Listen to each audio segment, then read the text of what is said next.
Hello hello hello மக்களே, இது உங்கள் லோக்கல் லேகா. இன்னைக்கு காலையில இருந்தே கேஸ் சிலிண்டர் தட்டுப்பாடு வரப்போகுதுன்னு ஒரு வதந்தி காட்டு தீயா பரவிட்டு இருக்கு. பெட்ரோல் பங்க்ல வரிசையில நின்ன மாதிரி இப்போ எல்லாரும் சிலிண்டரை முன்கூட்டியே புக் பண்ண ஆரம்பிச்சுட்டாங்க. இத கட்டுப்படுத்த எண்ணெய் நிறுவனங்கள் இப்போ ஒரு அதிரடி முடிவை எடுத்திருக்காங்க. இதோ அந்த 7 அதிரடி ரகசியங்கள். 1. ஒரு சிலிண்டர் டெலிவரி ஆனதுல இருந்து அடுத்த சிலிண்டரை புக் பண்றதுக்கு இனிமே கண்டிப்பா 21 நாட்கள் கேப் இருக்கணும்னு இந்தியன் ஆயில், பாரத் பெட்ரோலியம் நிறுவனங்கள் அறிவிச்சிருக்காங்க. 2. சில மாநிலங்கள்ல இந்த கால அளவு 25 நாட்களா கூட நீட்டிக்கப்பட்டிருக்கு. அதனால 21 நாளுக்கு முன்னாடி நீங்க புக் பண்ண நினைச்சாலும் ஆப்ல எரர் தான் காட்டும். 3. ஈரான் இஸ்ரேல் போர் பதற்றத்தால கச்சா எண்ணெய் சப்ளை பாதிக்கப்படலாம்னு மக்கள் பயந்து போட்டி போட்டுக்கிட்டு புக் பண்றதுனால விநியோகச் சங்கிலி மொத்தமா சிக்கல்ல இருக்கு. 4.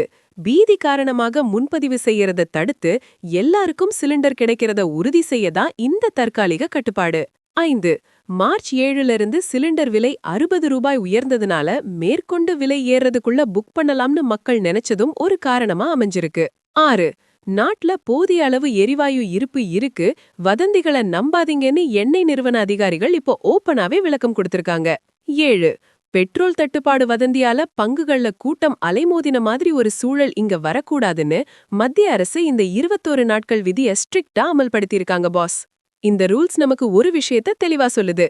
தேவையில்லாம நாம பயந்து ஒரு பொருளை குமிச்சு வைக்க பார்த்தா அதுவே அந்த பொருளோட தட்டுப்பாட்டுக்கும் விலை உயர்வுக்கும் காரணமாயிடும். கொஞ்சம் பொறுமையா இருந்தா எல்லாருக்கும் சிலிண்டர் கிடைக்கும்.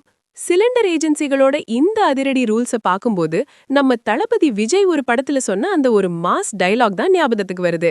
நான் வர வேண்டிய நேரத்துக்கு கரெக்டா வருவேன். அதே மாதிரி உங்க வீட்டு சிலிண்டரும் கரெக்டா வரும். 21 நாள் வரைக்கும் கொஞ்சம் வெயிட் பண்ணுங்க பாஸ். இந்த 21 நாள் கட்டுப்பாடு சரியா, இல்ல இதனால சாதாரண மக்கள் பாதிக்கப்படுவாங்களா? உங்க கருத்தை சொல்லுங்க. சமையல் எரிவாயு மற்றும் தமிழகத்தின் பரபரப்பான அப்டேட்டுகளுக்கு தொடர்ந்து இணைந்திருங்கள். ஸ்டே டியூன்ட் வித் பிராண்டி செய்திகள். Stay tuned. உண்மையை லவுடா சொல்லுவோம், குயிக்கா சொல்லுவோம். This is Local Lekha signing off. Keep watching. Bye bye.